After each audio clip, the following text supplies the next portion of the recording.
Muy buenas tardes, tengan todos. Los invito a que vayan tomando asiento para iniciar esta jornada del día de hoy, que continuamos acá en el tercer día de la 79 Asamblea de la CIP. Mi nombre es Valentina Rodríguez y es un gusto para mí acompañarlos en esta tarde y estar aquí para escuchar a estos especialistas. Agradecemos la generosidad de los patrocinadores que han contribuido a la realización de esta 79 Asamblea General de la CIP, que nos ha permitido reunirnos para tratar temas tan urgentes y necesarios, para que seamos escenario y ventana también de escuchar estas voces, de palpar y de hacer una radiografía de la situación de la libertad de prensa en México, en América, pero también para plantear nuevos objetivos y aquí poder partir hacia un nuevo escenario que garantice que esas plumas, que esas voces, que esas opiniones e ideas no se apaguen por la importancia que tienen aquí en la sociedad, en una sociedad, la verdad, tan necesitada, pero con mecanismos, la verdad, muy vulnerados. Para seguir con nuestra agenda, le quiero dar la bienvenida al escenario a Paul Deegan de News Media Canadá y a Martín Etchevers del Clarín Argentina para discutir cómo está este entorno de las plataformas digitales en Canadá. Bienvenidos. Paul Deegan es presidente y CEO de News Media Canada y director de programas de la firma Deegan Public Strategies en Toronto. Es responsable de promover políticas sobre medios como temas fiscales, laborales, derechos de autor y privacidad, entre otros.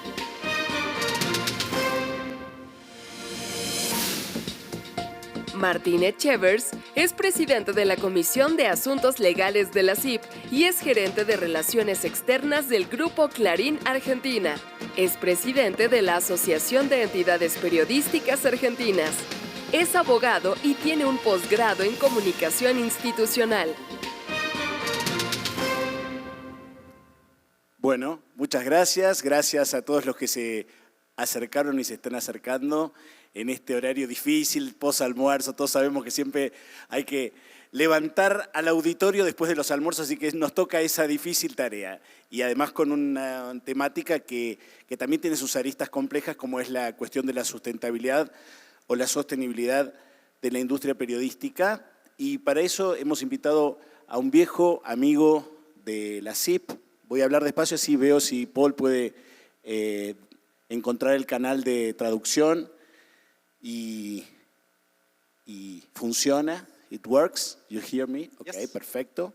Paul Deegan, como todos sabemos, es el director ejecutivo de News Media Canada y un viejo amigo de la CIP con el que venimos conversando ya hace varios años la cuestión de la sostenibilidad de la industria periodística, porque además Canadá es de alguna manera un ejemplo para todos nosotros, porque lleva adelante y de la mano de News Media Canada la promoción de una serie de medidas vinculadas a la sostenibilidad de la industria periodística y del periodismo como herramienta esencial de la democracia, ¿no? Entre ellas, una muy importante, es la ley de noticias en línea que se aprobó en junio pasado y que tuvo una primera etapa de reglamentación que se aprobó en septiembre pasado. Yo le quería preguntar a Paul, para iniciar nuestra conversación, ¿cómo fue el proceso? Sabemos que es un proceso que lleva ya unos años de discusión de esta ley por el que las plataformas digitales, las redes sociales van a tener que compensar a los medios de comunicación de Canadá por el uso de sus contenidos periodísticos. ¿En qué estado está la ley? ¿Cómo se desarrolló el proceso? Si todavía faltan detalles o pequeños ajustes para que entre en funcionamiento o en marcha en el mes de diciembre. ¿Y cuál ha sido también, quería preguntarle, la actitud de los distintos actores del ecosistema digital, plataformas, redes sociales, en todo este proceso? Para empezar por allí. Great. Thank you very much, Martin, and it's a pleasure to be with you here today, everybody. So this process started a few years ago in Canada. I joined News Media Canada a little over 2 years ago, and at that point, we were trying to figure out how we could be compensated fairly by the big tech platforms. And so we looked at a number of options. The first idea was to open up the copyright legislation in Canada, but we figured that that would have been a very difficult, long process, potentially taking a decade or so, and we just obviously didn't have the time for that. We also looked at the Australian model, and there was some attraction to that. It was starting to work. We were starting to see at that point dollars flow. And then the third idea was a fund. So basically tax the platforms and then redistribute the money.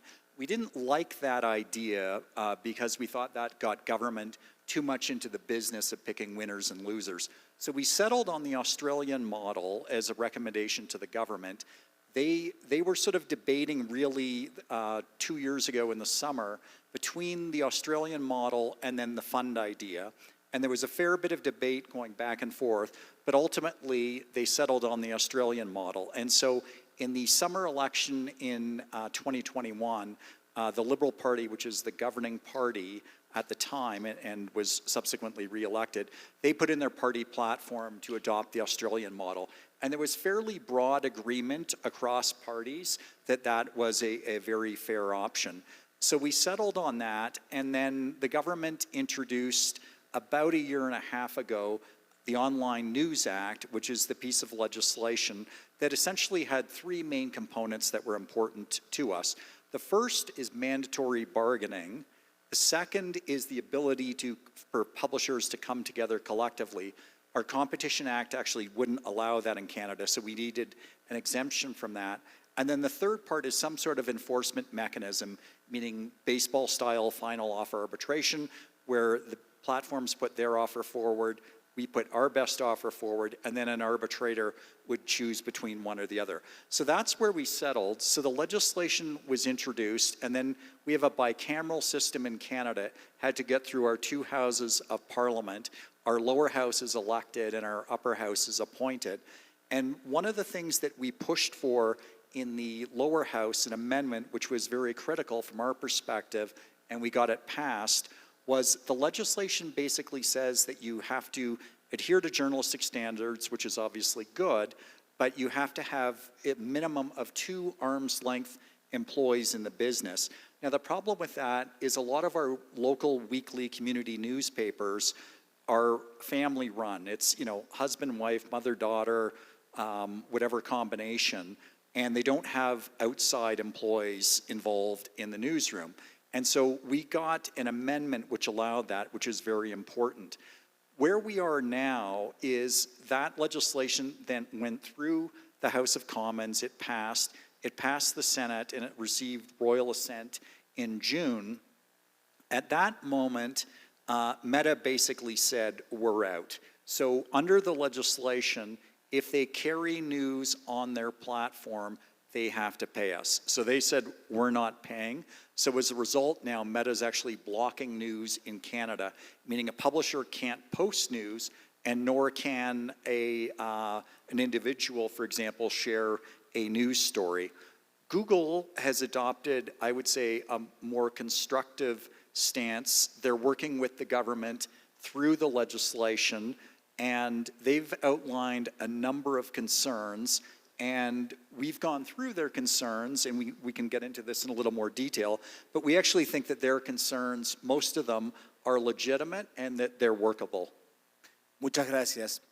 O sea que vemos que la actitud de las plataformas o de estas dos principales plataformas fue diferente por lo que tú cuentas, una actitud más constructiva, más de diálogo por parte de Google y una actitud más reticente por parte de Meta, que directamente dijo que no se iba a adecuar a esta normativa y que por lo tanto, como la misma normativa establece, va a tener que bloquear el contenido noticioso de todas sus plataformas, incluso el contenido de que los propios usuarios compartan. Entonces ahí me surge una primera pregunta respecto de Meta. Si realmente sucede lo que tú acabas de decir cuando la ley se ponga en vigencia en diciembre y Meta decide no cumplir y entonces es obligada a bloquear los contenidos, ¿de alguna manera no estará ganando esta batalla? ¿Cómo van a hacer, qué piensan hacer ustedes para que, o qué prevé la regulación canadiense para que de alguna manera no se favorezca el incumplimiento, no sea un incentivo al incumplimiento? So one of the things that publishers and broadcasters have done is we've gone to the Competition Bureau in Canada, which is our competition authority, and we've asked them to look into this, that this is basically an abuse of their dominant position in the marketplace. So we'll see where that goes. The Competition Bureau is looking at this now. I'm not sure, where they will go on it. But the advice that we've had from Competition Council is that we've got a good case to make, and so we'll see where this goes. The government obviously has some other tools that it can use. One of the things that it's done is it's actually suspended advertising with Meta. So the Canadian government spends about $11 or $12 million a year with Meta. The Quebec government has also cut off advertising with Meta, as has the British Columbia government. There's been a number of leading Canadian corporations that have cut off advertising with Meta. I'm not exactly sure what the sum total of this would be yet, but it's starting to get close to the point of what it would actually cost Meta to pay publishers. So, our message to Meta is, be constructive, be like Google, let's work together and see if we can come up with a reasonable compromise that works for all parties. Muy interesante, porque muchas veces lo hemos hablado en nuestros encuentros en la CIP y en otras oportunidades, que en realidad cuando una plataforma, sea Meta o sea cualquier otra, dice, bueno, nosotros no tenemos por qué pagar por estos contenidos, porque en realidad los sube cada editor por voluntad propia. Nosotros lo que hemos dicho muchas veces y lo hemos compartido es que en realidad hoy, por la posición que tienen cada una de estas plataformas en el mercado, sus posiciones, en muchos casos de participación de mercado superiores al 90% en cada uno de sus mercados, ya no pueden ser eludidas por los editores. Los editores no podemos elegir no estar, porque en muchos casos es allí donde hoy se consume Internet. Es lo que en defensa de la competencia se llama gatekeeping, ¿no? Entonces es un poco lo que tú contabas recién. Realmente no es una opción para el medio estar o no estar en una plataforma, en una red social o en un buscador. Así que me parece súper interesante lo que acabas de mencionar, como lo que puede suceder ulteriormente.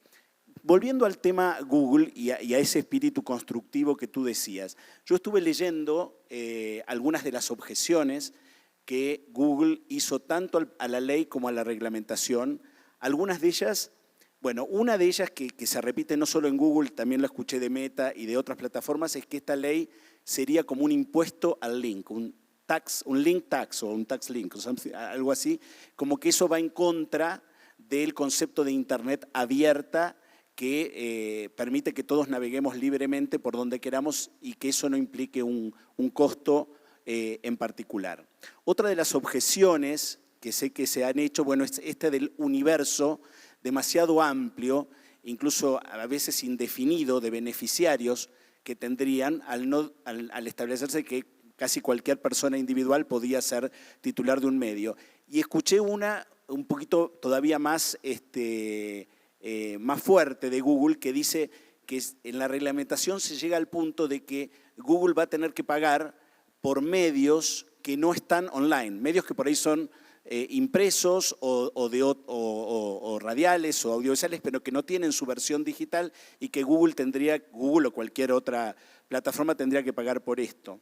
Y una tercera objeción que vi de ellos es respecto al monto que se estima. Tú me explicaste y me gustaría que le expliques al público que a diferencia de Australia, en Canadá se establece un monto global para toda la industria de dinero que debería venir de cada una de las plataformas en relación a su facturación. Sé que la objeción de Google en particular es que ese monto estaba establecido como un piso. Y entonces lo que decía Google es que al no haber un techo, la responsabilidad se transformaría en una responsabilidad indefinida. No había un techo de fondos a los cuales Google pudiera decir, bueno, hasta acá limito mi responsabilidad. ¿Me puedes comentar de estos temas? Sure, thanks, Martín. So first of all, we, on the link tax, there is no link tax in our legislation. There's certainly been a lot of commentary that there is a link tax. The words do not appear in the bill. What the bill refers to is fair value, fair market value for the content that we provide, and that's what it is. And so the link tax argument from some of these companies, we don't accept.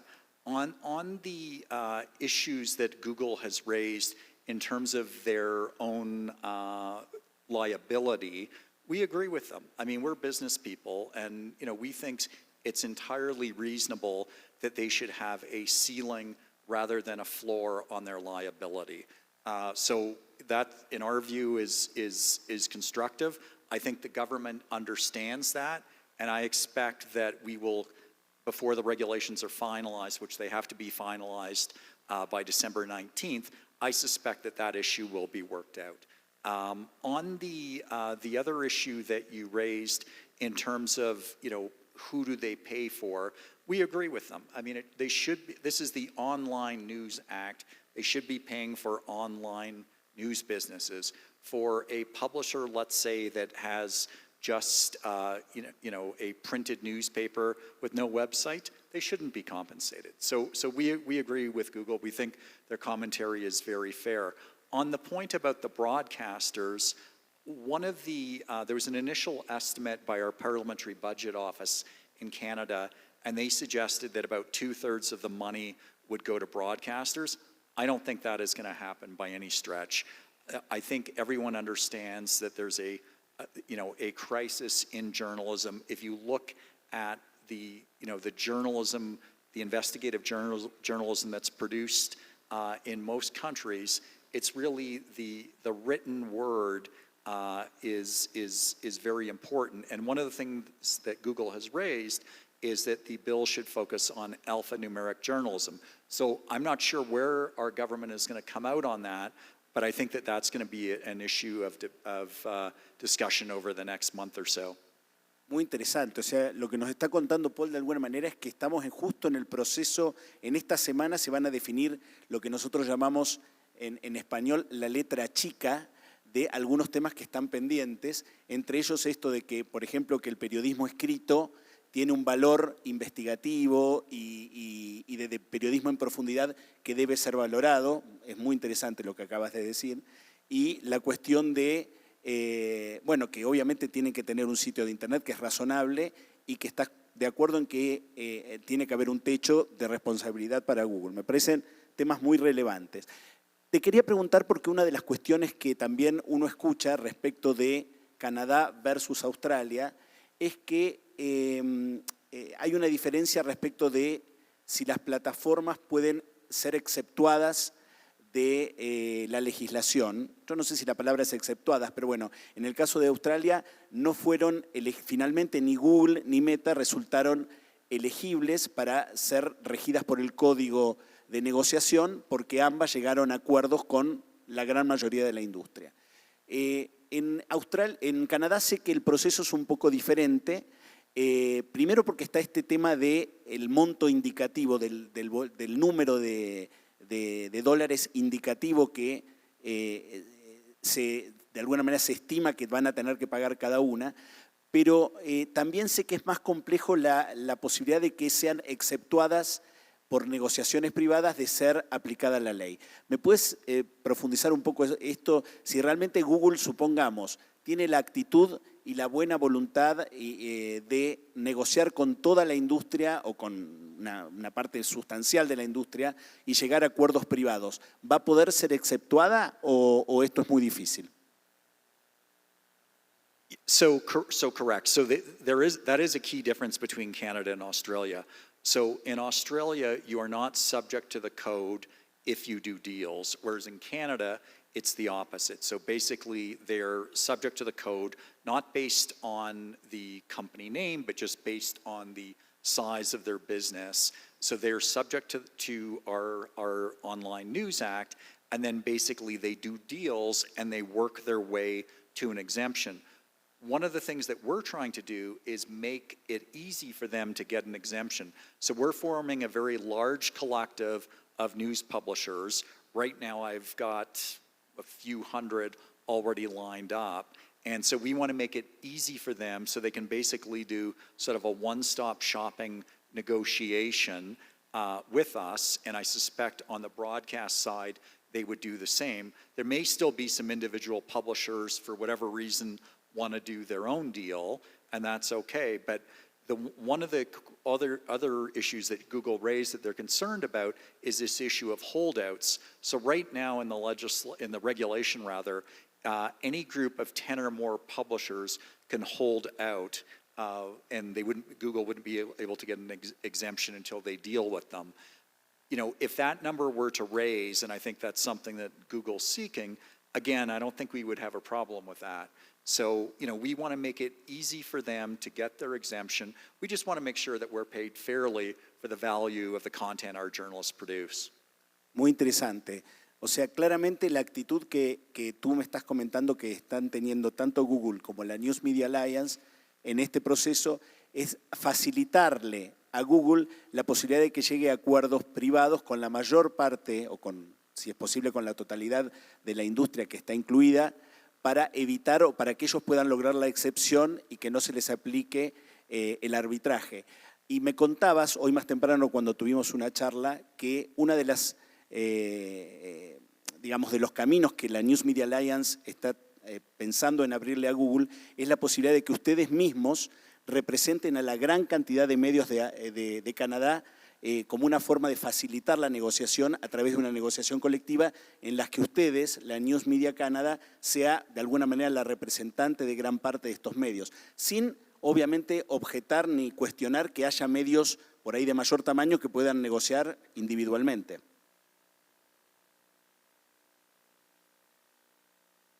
Yes, so we've got one of our publishers who runs a very large publication in Quebec. He's a terrific executive. He's actually going to lead our bargaining unit that we're forming. And we're inviting every eligible news publisher in Canada to join us, even some folks who aren't members of our organization. So we've asked them to join us. And we're trying to make it as easy as possible for them to get their exemption. And again, this is just about sort of getting fair market compensation for the value that our journalists offer. And I think, that works for us and it works for Google.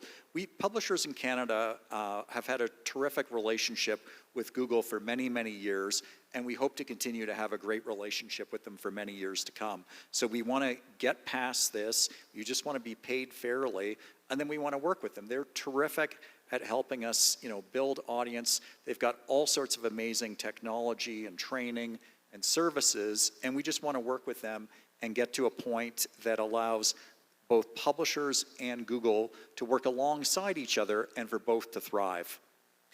Excelente. Hoy recuerdo que cuando conversábamos también me decías que incluso en algún punto la legislación canadiense puede ser incluso brindarle más seguridades de llegar a una instancia de arbitraje, más seguridades tanto a plataformas como a medios que la de Australia, porque la de Australia, la autoridad de arbitraje es una autoridad gubernamental y la que está prevista que actúe en Canadá es una autoridad, si mal no entendí, digamos de expertos técnicos. ¿Es así? Correct. Yeah. So in Canada, I would say there's less opportunity for political involvement than Australia. So the CRTC, which is our Canadian Radio and Telecommunications Commission, they're the body that would oversee mediation, and if it ever went to arbitration, they would oversee that. Our expectation is that this, should never have to get to final offer arbitration. We should be able to work out fair commercial terms. A number of large publishers in Canada already have deals with Google, so that obviously they know, what the value of their content is. So we would expect that, after December 19th, there's I think a 60-day period where basically companies can come forward to the platforms and indicate their interest in negotiating. This shouldn't take too long, frankly. We should be able to, be in a position where publishers are, being paid at some point in let's say the spring, and then frankly just move forward and move on together with a very fruitful relationship on a go-forward basis. Clarísimo. Quería preguntarte respecto del, vamos a hablar de un tema que siempre es muy sensible, sensitive issue, which is the money. En general, las versiones que hay en el mercado es que los acuerdos, todos sabemos que esto es confidencial, pero se han filtrado a partir de muchas publicaciones periodísticas algunos números, ¿no? Que en Australia, entre las dos plataformas, se alcanzó aproximadamente un número de $200 millones. Y por lo que estuve leyendo, en el caso de Canadá, esto es más, o debería ser más claro y más preciso, porque el monto global sí está establecido por la normativa. Creo, si no me equivoco, que se habla de un 4% de la facturación de cada plataforma en Canadá, que como eso, muchas veces esos datos no están tan availables, tan disponibles, las facturaciones en cada país, ustedes en la ley la Secretaría de Presupuesto de Canadá ha hecho como una especie de fórmula que divide la facturación global de la plataforma por el GDP de cada país de Canadá respecto del GDP mundial, y así sacan un estimado de facturación, y que de eso se estima que alrededor del 4% debería ir a la industria de noticias. ¿Este número es consecuente? ¿Ustedes creen que es coherente con el que se maneja en Australia? O sea, ¿están viendo que hay cierta homogeneidad o coherencia entre los números de ambos países?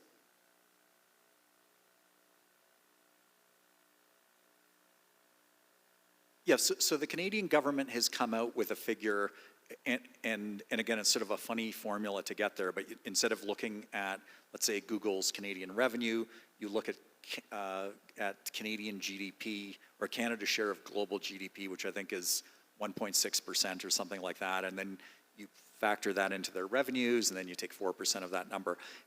Directionally, that type of number sounds about right to us. These regulations, again, aren't finalized. We'll see where it nets out. Obviously, we're a participant in the regulatory process. Google, as well as a participant. Meta, frankly, I'm not sure if they're active in it or not. But I think we'll wind up getting to a fair number. But again, we fully support their call, meaning Google's, for a cap on their liability. They need predictability about their business in Canada and about their business elsewhere, and we think that's totally reasonable. Una pregunta más de industria que creo que también es importante para la CIP, para las asociaciones nacionales como ADEPA y otras. En muchos casos y en muchos países ya ha habido acuerdos de Google con distintos medios, por ejemplo a partir del programa Showcase. ¿Cómo fue la actitud de la industria respecto de el debate y la aprobación de este proyecto de ley? Y finalmente, ¿ustedes creen que una legislación como esta, más allá de que el objetivo ideal es que se llegue a acuerdos privados y no sea necesario llegar al arbitraje público, digamos, creen que ayuda a mejorar digamos, los montos involucrados, el valor que reciben los medios de parte de las plataformas? So in Canada, prior to sort of the discussion around, dealing with this from a legislative or regulatory perspective, our publishers didn't have deals like this. So basically, both companies, both Google and Meta, I think in an attempt to sort of thwart the need for legislation, started doing deals with publishers. And they did them with basically, large and a few mid-sized publishers. They didn't do them with all publishers, though. So, for example, Post Media, which is one of our very large, it's the largest publisher in Canada. They've got a lot of the urban dailies in English Canada, as well as a bunch of community newspapers. So they've got a Google deal, for example, but no Meta deal. I think part of what's happened is over the period of sort of the 2 years that we've been at this, Meta's stance around news has changed. You've seen what they've done in Europe. You saw the departure of Campbell Brown. So I think Meta's position on paying for news has evolved. It'll be interesting to see what happens in Australia when those deals are up for renewal, which I suspect should be soon enough. All the indications that we have are that they fully expect renewal from Google. I think with Meta, things are perhaps a little less clear there right now. So we'll see what happens. Es muy interesante lo que decís y cuando hablabas de este número del 4% como un indicador razonable de lo que la industria podía esperar, hay una cuestión que uno se pregunta y es qué pasa con la evolución, ¿no? No solo con el stock, sino con el flujo, como decimos o como se dice en economía. Porque también sucede, o uno ve, que cuando se cierran estos números, se cierran, pero la evolución del negocio de las plataformas crece año tras año de manera muy marcada, sobre todo el negocio publicitario. Entonces, ¿te parece que puede haber algún esquema de actualización o de que los acuerdos acompañen también el crecimiento de facturación de las plataformas como una manera de que todos participemos en nuestra medida de ese crecimiento de valor, ya que los medios le aportamos valor a las plataformas, cuando ese valor crece, también que crezca nuestra compensación? Right. So I agree with you 100%. The original draft of the regulations had this floor in, and we didn't have the concept of a ceiling. But I think once you get into a ceiling, I think you need to make sure that there's some ability to grow either, as Google's business in Canada grows or something like that. So we think that's reasonable to put in. So again, I'm expecting at some point in the next maybe 3 or 4 weeks or so, we'll see the final version of the regulations, or at least something close to final. But I would expect there would be some sort of kicker like that that would recognize the growth in the business, so that you're not sort of static at a certain cap forevermore. So this is a developing story. Exactly. Una cuestión que te quería preguntar, también para cerrar el tema de los números, que es muy sensible. Yo he visto que en general se habla de 2 porcentajes, ¿no? De un porcentaje que idealmente deberían cubrir estos acuerdos del gasto de los medios en las redacciones, y después un 20% que es un número que se establece para garantizar la equidad de los acuerdos entre los distintos medios. ¿Podés profundizar brevemente, porque es un tema complejo, en estos 2 temas? ¿Cuánto se debería cubrir de los costos de una redacción, un acuerdo, y cómo garantizar que los acuerdos entre los distintos medios sean proporcionales? So we don't know what the exact number is. I haven't seen any of these agreements. They're all covered by non-disclosure agreement. But certainly, we would expect a reasonable piece of newsroom salary and wages would be covered. One of the things that's interesting with the regulations, with the draft regulations that have come out, is all deals have to be within 20% of each other. But what the actual number is, we don't know. There's certainly, rumors around that, between the 2 companies, a very good deal, it has been, sort of north of 40%. So I don't know, though. Again, I haven't seen them. But one of the things that we'd expect is some of the publishers that join our collective will have existing deals. So they'll know exactly what they've got, and they will be, use that as a bit of a yardstick. One of the amendments that we've actually suggested in the regulations is that any publisher with an existing deal can't do worse under the legislation. So basically, what their existing deal is, they would get that or better if they're able to negotiate better. Perfecto. Una de las cosas que no sé si se critica, pero uno se pregunta, ¿por qué en la legislación entran solo 2 plataformas, ¿no? Google y Meta? Meta ya has anticipado tú que que probablemente sea un incumplidor y haya que luego ver cómo se denuncia este incumplimiento, ante qué autoridades y qué efectos tiene. Pero ¿por qué solo estas dos? ¿Por una cuestión de volumen? ¿Que piensas que pueden entrar otras plataformas? Those platforms, both Google and Meta, they're not actually named in our legislation or in the regulations.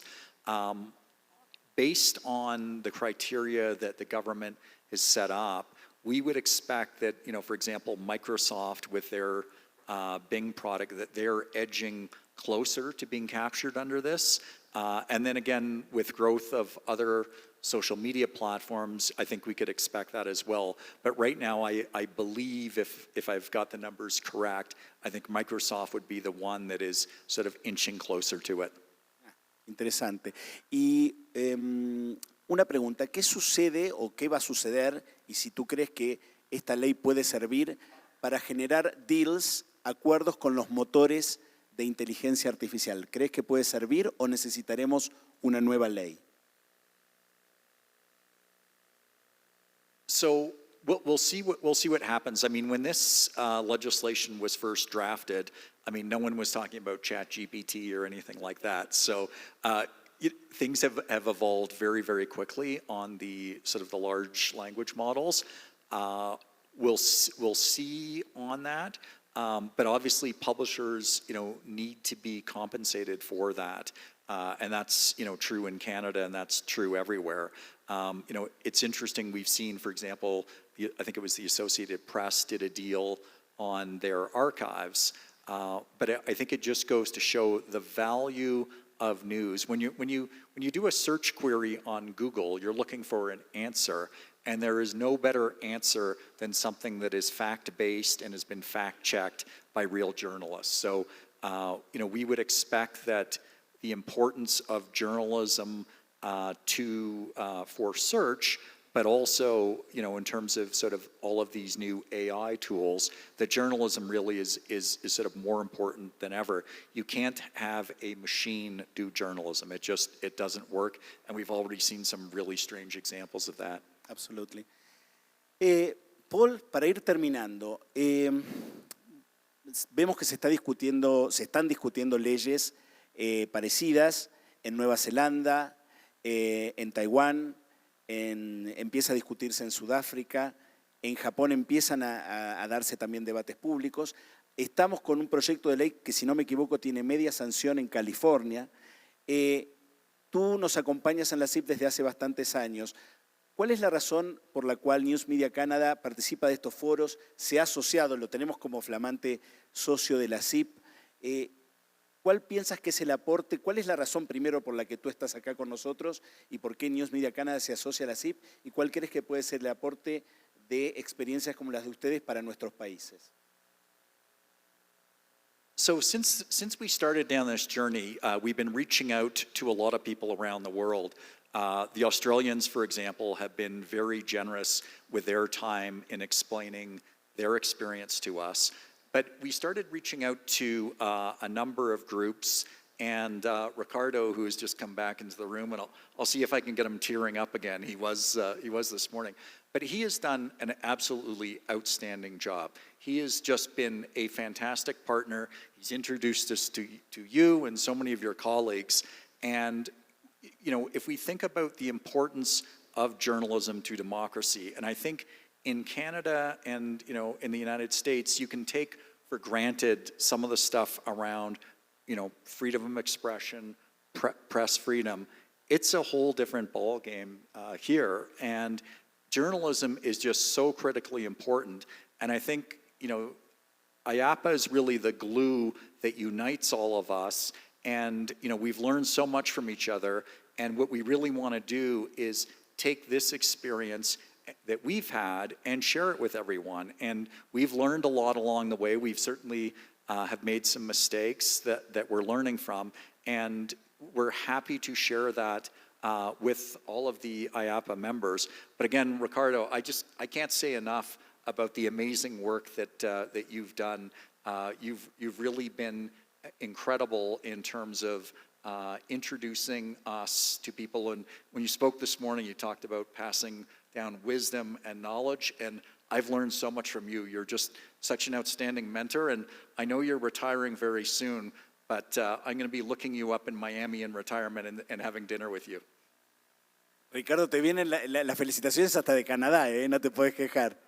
Y para terminar, Paul, porque si no parece, uno a veces habla de sostenibilidad de la industria periodística y parece que solo el tema son las plataformas.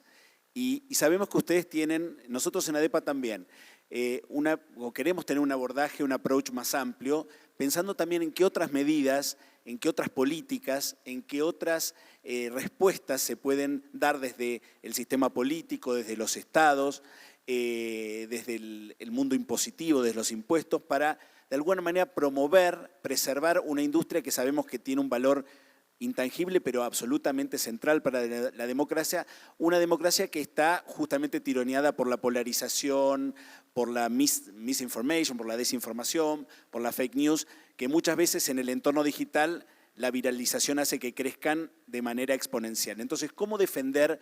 ¿Qué otras medidas ustedes están explorando? Nosotros en ADEPA también, después te puedo contar, no quiero abusar de este panel, pero hemos tenido algunas otras de medidas impositivas, pero tú me has comentado un par que están hoy trabajando con el gobierno de Canadá y me interesaría mucho que las compartas antes de dar por terminado el panel. Sure, thanks. So one of the things that we've talked to the government about is refundable tax credits. So 5 years ago, the government introduced, this is the federal government in Canada, introduced a series of measures to assist the journalism sector. And one of them is a 25% refundable tax credit based on a salary cap per journalist of $55,000. So we've gone back to the government and we've said, you know, that's helpful, but it's frankly not enough just in terms of where the state of the industry is at. So we've asked them to increase the credit from 25% to 35%, and then also to increase the salary cap from $55,000 to $85,000. The difference that'll make, that basically takes the maximum credit from $13,750 per journalist per year to $29,750 per journalist per year. So that's a really big improvement. The government is coming out with their fall economic statement in the next couple weeks or so. And so we're hoping that measure will be included. We've definitely pushed hard. I think they get the state of the industry. That's one. Another one that's really important is just government advertising. So the Canadian government last year spent $140 million on advertising. They have a sort of a report that tells you where the money goes. It's a little opaque, so you don't know exactly where it goes, but one of the numbers in there is $6.5 million went to all print publications in the country combined. That's a joke. I mean, that is just such a low number out of a budget of $140 million. So we've asked the federal government to dedicate 25% of their federal advertising spend to trusted news sources in the private sector. So not the public broadcaster, but this would include newspapers, digital news sites, and private sector broadcasters. But we think that that's one of the best ways to support the sector. So we're hopeful that they'll make progress on both of those, but in particular on the tax credit, because it's something that it's great from a public policy perspective because it actually rewards your investment in your newsroom. So the more you invest in your newsroom, the more you're rewarded. There's a number of other tax measures that we have in Canada that are helpful, like a digital subscription tax credit, but we think that the most effective one is to reward your investment in journalists. Muy, muy interesante e inspirador, no solo esto último que has dicho, sino toda tu presentación. Desde la CIP quiero agradecerte especialmente porque siempre has sido muy generoso en compartir las experiencias de un país que además siempre ha preservado su cultura con mucha decisión y ahora está haciendo lo propio con la industria periodística, que es un desafío que tenemos todos los países. En la CIP, cuando empezamos a trabajar estos temas, unos temas que a Roberto Rock sé que le interesan mucho, siempre hemos dicho que cualquier medida o política pública vinculada a aumentar o fortalecer la sostenibilidad de la industria periodística tiene que ser imparcial, objetiva y que justamente tiene que creo que es un objetivo que ustedes deben compartir, tiene que evitar cualquier tipo de sistema que beneficie a los medios que son aliados del gobierno o que perjudique a los medios que son críticos. Lo mismo que rige para la publicidad oficial, tiene que regir para todas estas medidas, pero en cuanto, si las medidas son objetivas, transparentes, universales, para todos, son bienvenidas, ¿no es cierto? Bueno, se nos fue el tiempo, excelente presentación, gracias Paul, y siempre agradecidos con ustedes. Thank you, Martin. Great being with you.